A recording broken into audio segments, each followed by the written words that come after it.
Papa told me I couldn't do a lot of things. I feel like I'm the chosen one. Look at this. We created this. This didn't exist before we were here. All we are is proud and passionate. I love Toronto. I love this team. And we're going to the NBA Finals.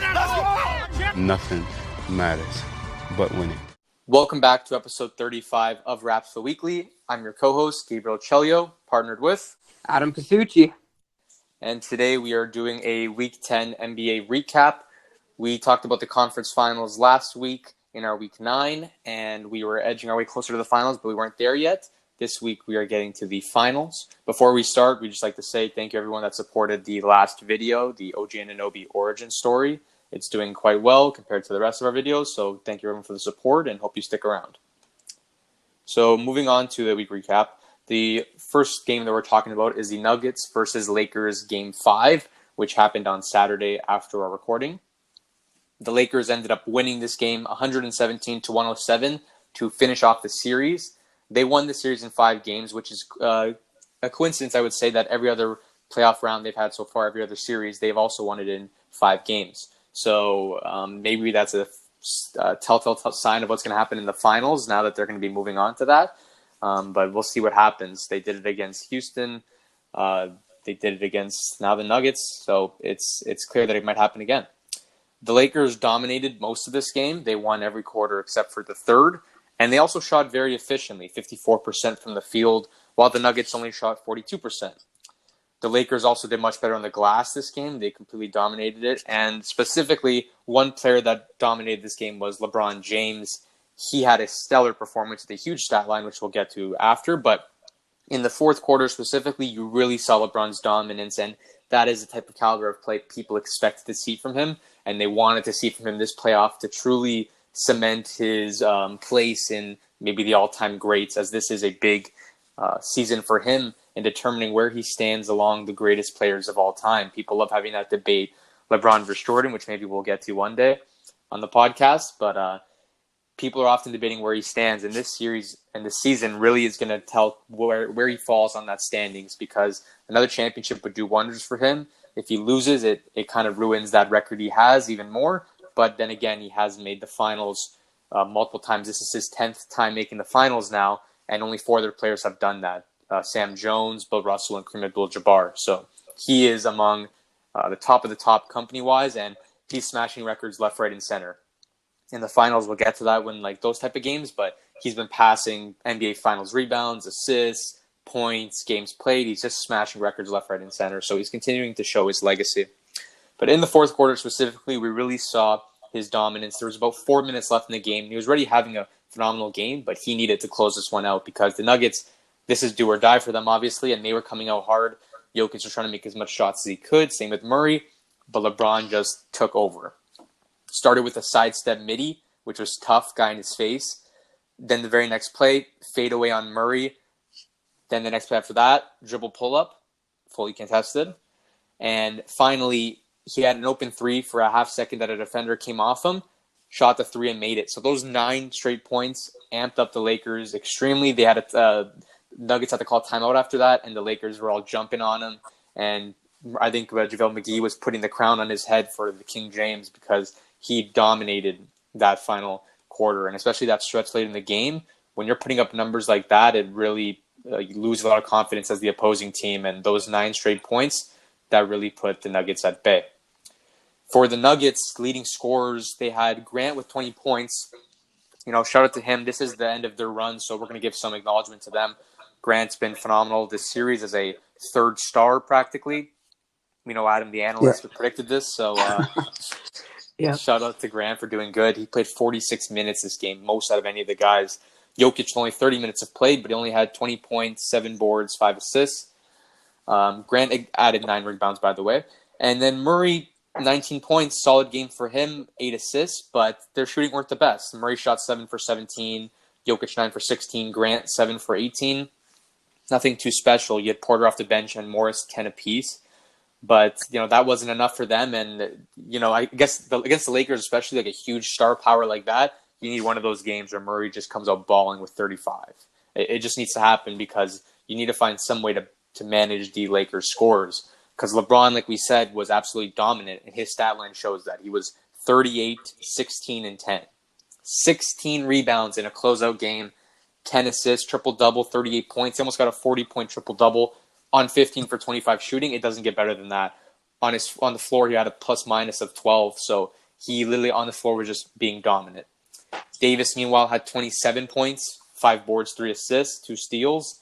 Another great performance from him. He's been solid all playoffs long, and he's been a great start next to LeBron James. There's guys like Kendrick Perkins that are saying, I think he's the best complementary player to LeBron. And LeBron's mostly been paired up with guards because he is a dominant forward. So he's had Dwayne Wade, he's had Kyrie. But Davis brings something special as a dominant superstar big man. James can play him in the post. Davis also has IQ, so Davis can make plays and pass the ball really well for a big. He can dominate the glass, shot blocking, and they kind of control the big man and the wing rotations a lot. It's just a matter of their guards, I guess, closing out the job here at LA because their guards are a little bit weaker, but still did their job very well. Shout out to Dwight Howard. He, was talking all series long about trying to take down Jokic, and he did a solid job. He had 9 points, but 9 rebounds as well, 2 blocks. His length and strength was really effective against the Nuggets trying to get inside, and they were kind of staying away from that. And then Alex Caruso, 11 points off the bench. His plus-minus was plus 16, so he put up valuable minutes there.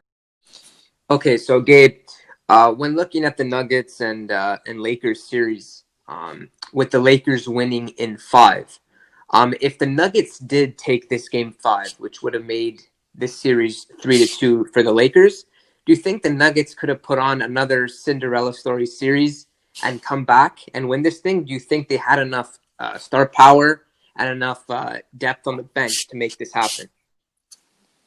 Yeah, we'd love to see it happen. Obviously, people are rooting for them. A lot of people, don't are against LeBron James because when you're one of the best in the world, you have a lot of haters and a lot of supporters. So people wanted the Nuggets to win, especially because those comeback stories. But I don't know if they had it in them to do it again. Obviously, I'd love to see it, and I think that they did it twice. They could obviously do it again. It's possible, but I think eventually all these games got to catch up to them. 2 7-game series, 2 late comebacks. So you have to push your pace and your intensity to the second half of the series. I feel like they've taken a big toll, and the Lakers had tons of rest getting the series done relatively quickly. That I feel like in the long run, the Nuggets probably were bound to make a mistake. And you saw in this game, it wasn't the best performance by either Murray or Jokic, and the Lakers had dominant performances, specifically in LeBron James alone, carried this game. Obviously, Davis, another superstar. So I think you were bound to have a game like this where LeBron and Davis both took over and probably would end the series. Okay.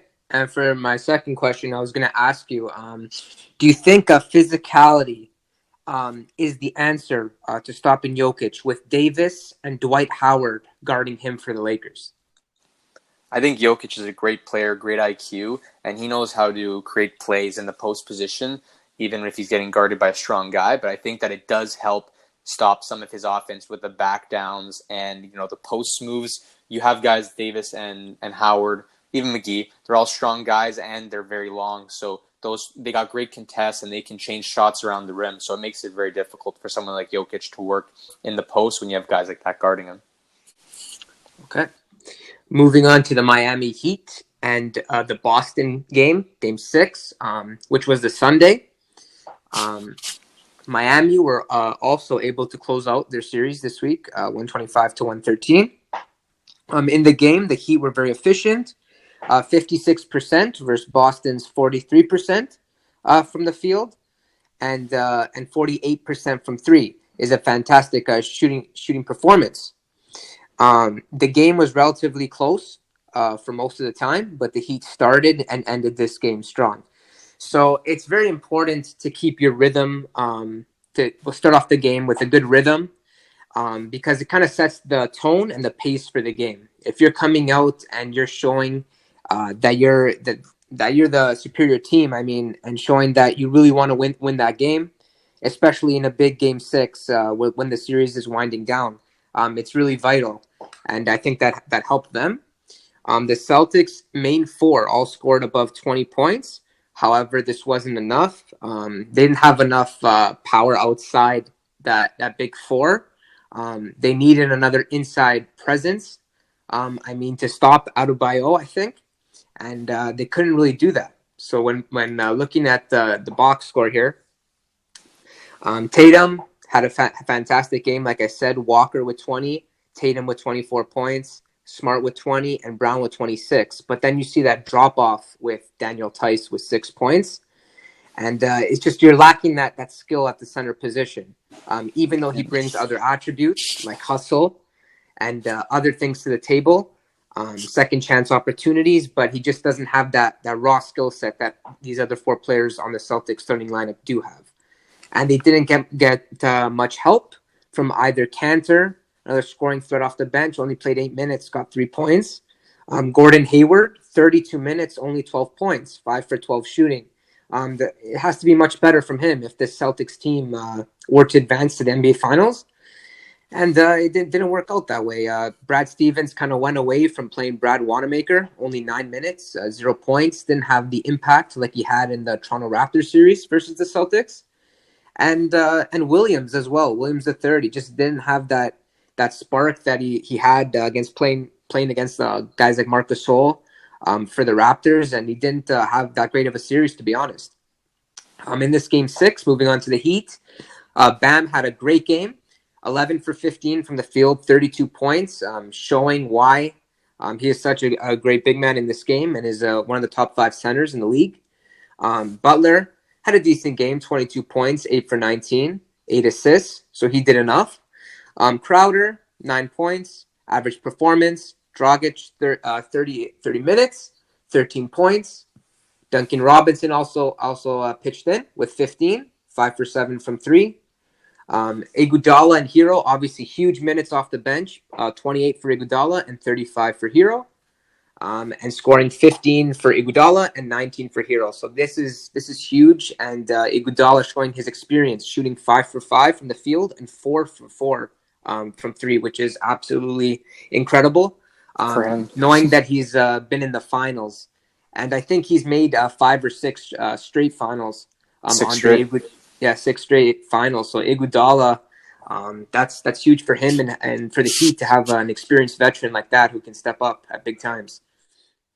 Yeah, you talk about someone like Iguodala, 4 for 4 from 3. He's not traditionally a good shooter, and you see that he pulled up big, that he made every shot that he had to that night. And Hero off the bench, like we said, is when he's playing good, that 6-man game, or just him off the bench in general, is just fantastic for them. And Duncan Robinson, he's quickly transitioning into a sharpshooter, just like JJ Redick, catch and shoot, just looking for a shot. So if he only takes 8 shots, he makes 5 of them. That's solid for him, especially because most of them are 3-ball, so they come in handy. And Bam, obviously, very dominant. You saw 32 points, 14 rebounds, 5 assists. He can do it all, and he's obviously a huge mismatch versus this Celtics team. Adam, what do you think? I got 2 questions for you. One, what do you think the problem was for the Celtics this series? Why weren't they able to come out of this one? And 2, what do you think would have happened if Gordon Hayward was fully healthy this series? Okay, so your first one, I'm thinking, Bam. I mean, for the Celtics, I think Bam was the issue.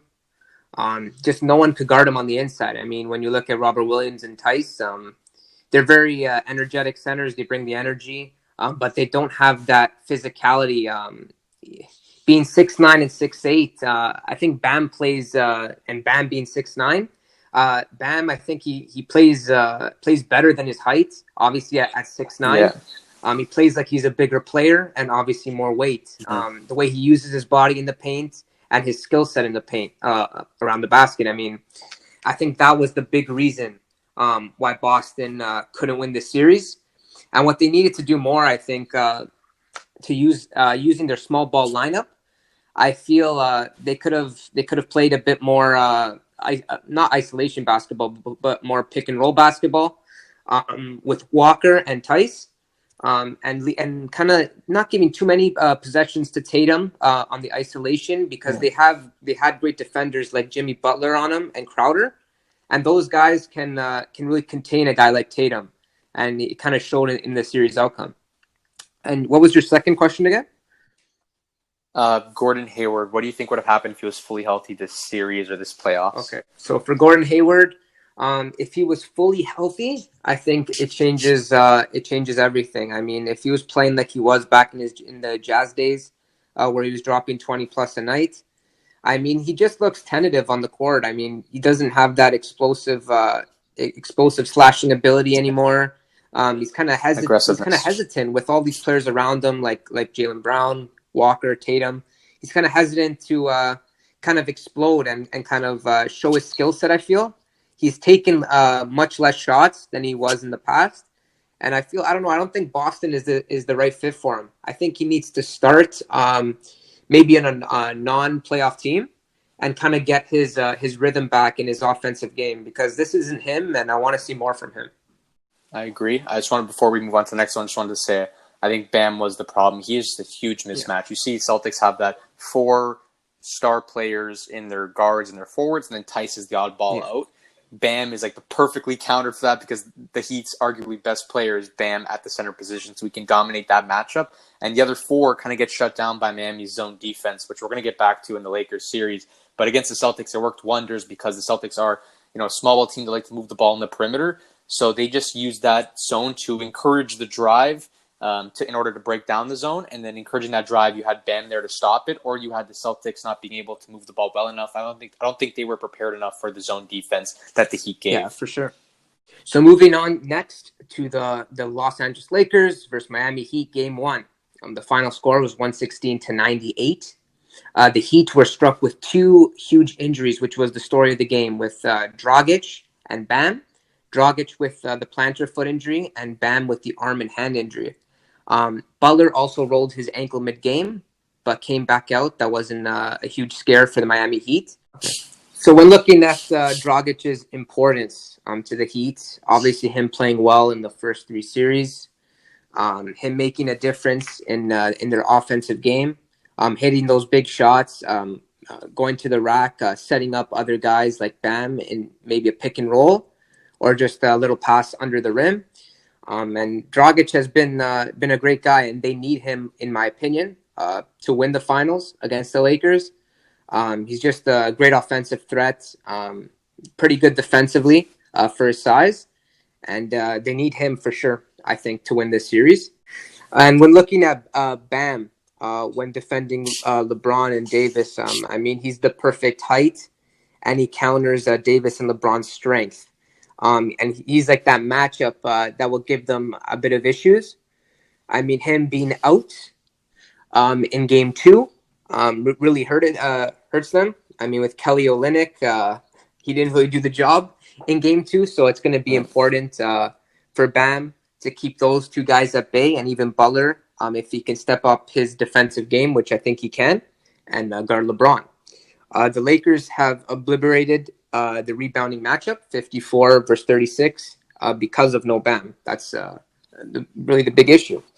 First quarter was pretty close, but the next 2 were blowouts in LA's favor. When looking to the box score in this game, Bam obviously coming out early with the injury, only 8 points. Butler 8 for 13 from the field, 23. He had a decent game. Crowder with 12. Dragic with the injury coming out. And they got nothing from Duncan Robinson as well. 0 points, 0 for 3, 27 minutes. So when you're getting nothing out of him, it's kind of a downer. It's really going to hurt your offense. Olynyk with 4 points. Iguodala didn't have much of a presence with 7 points. Nunn did step up. That was the one guy that I really thought did step up in this game. Scoring 18 in 20 minutes. He had such a great start of the season. And obviously in competition with Ja Morant for Rookie of the Year. Didn't win it. And Eric Spoelstra kind of had him sitting out for a while during the coming back from the hiatus. And I felt that was kind of good for him to stay ready for sure, which is very important for him. He stayed ready, and he put this big performance together in a finals Game 1. For a rookie, that is absolutely amazing. And that's great for him. And moving on to Tyler Hero with 30 minutes and 14 points. Another average performance, 6 for 18 shooting. And that was kind of it for the Miami Heat. They didn't really have it this game. The Lakers, it was all Lakers, with Davis with 34 points, LeBron James with 25, Howard with 2 points, really wasn't an impact. Danny Green with 11, Caldwell Pope with 13. Morris came off the bench, hit a couple threes, 8 points. And Alex Caruso has been playing really well. I mean, through this whole playoff run, he's been great defensively, first off. And he's hit his fair share of threes and making plays when LeBron is off the court. And that plays hand in hand with Rajon Rondo as the backup playmaker for this team.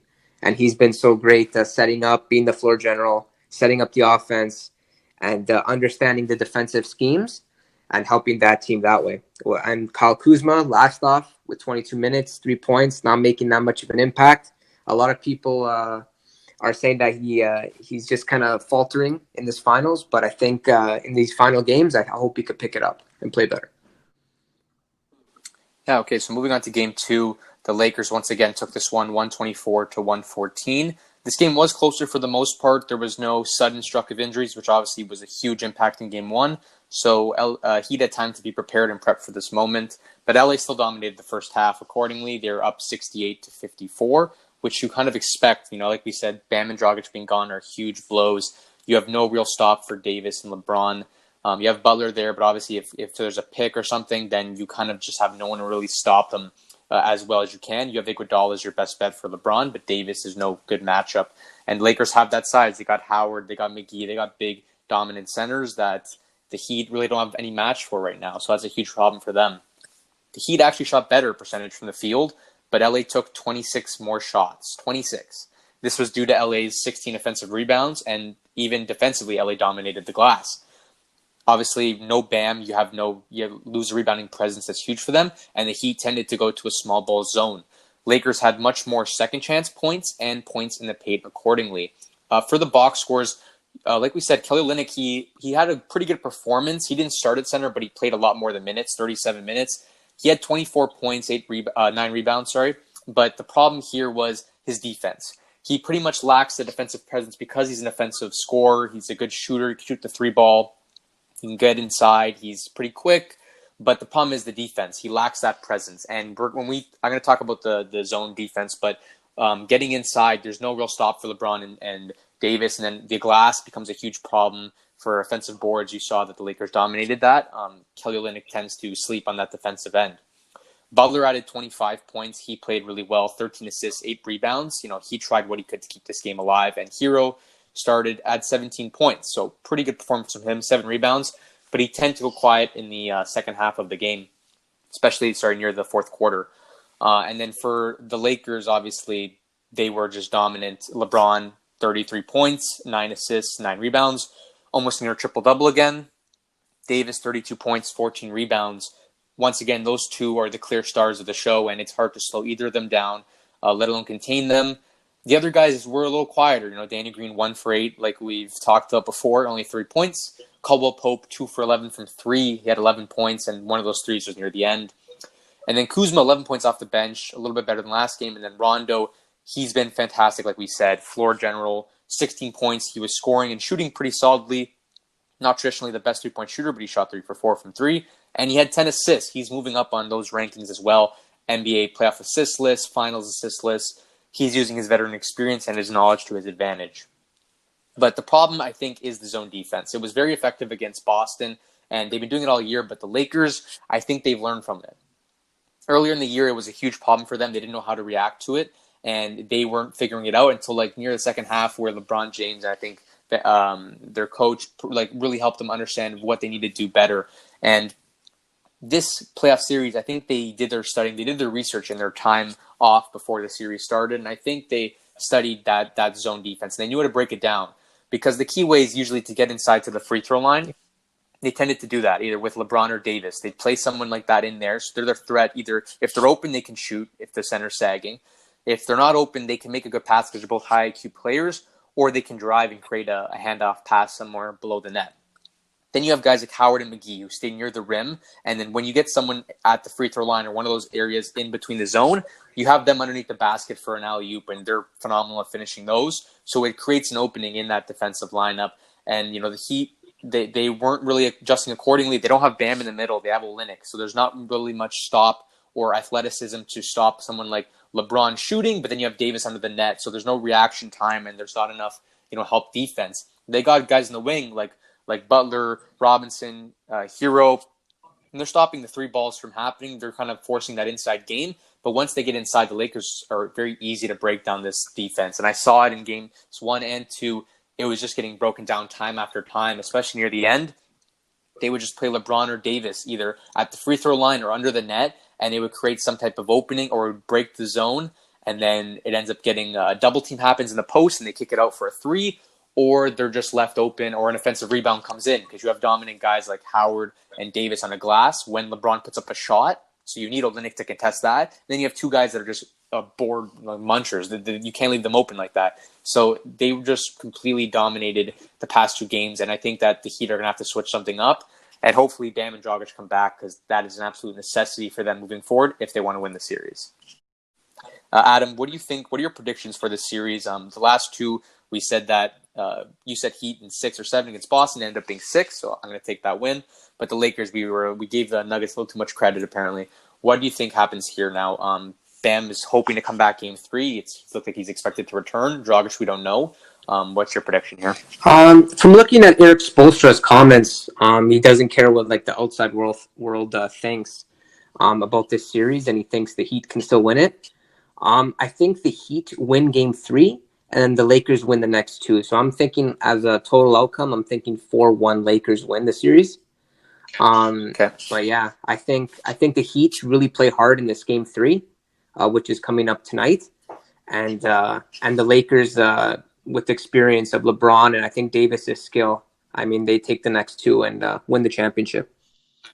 I sadly have to agree. I want the Heat to win really badly. I want to see them do it. I like their team. I love their style. We loved watching them. We always talk about them. I want them to win, but I sadly think that these injuries are going to be costly. I'm hoping Bam returns tonight, and if he does, I think they'll also take tonight. I sadly see Dragic coming back late in the series when it's already too late, and I think the Lakers have that dominance, that 2-man game, and I think that they're going to close this one out with experience. So I was also going to say Lakers in 5, but hopefully we can be proven wrong. Okay, that's it. We hope you all enjoyed. Check us out on Instagram for NBA news at Rapzville. Also check us out on YouTube, Spotify, or Apple Podcasts, somewhere where you can listen to this podcast or even view it with some visuals. And yeah, that's us signing out. Peace. Peace.